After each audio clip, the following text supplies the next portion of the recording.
وفاقی حکومت نے عوام کو ریلیف دینے کے بجائے آئل مارکیٹنگ کمپنی کے منافع میں اضافہ کر دیا۔ 1 دسمبر سے آئل مارکیٹنگ کمپنی کے مارجن میں ₹1.32 فی لیٹر تک اضافہ ہو گیا۔ مارجن بڑھنے سے آئل مارکیٹنگ کمپنی کے منافع میں اربوں روپے اضافہ ہو جائے گا۔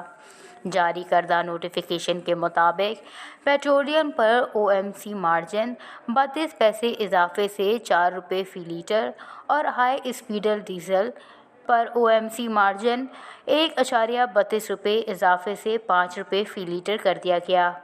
ہائی اسپیڈ ڈیزل پر پیٹرولیم لیوی ₹12 بڑھا کر ₹25 فی لیٹر کر دی گئی۔ وفاقی حکومت پیٹرول پر ₹50 فی لیٹر ملکی تاریخ کی سب سے زیادہ پیٹرولیم لیوی وصول کر رہی ہے۔ وفاقی حکومت بتدریج پیٹرولیم پر ₹2 جبکہ ہائی اسپیڈ ڈیزل پر ₹1 فی لیٹر مارجن بڑھائے گی۔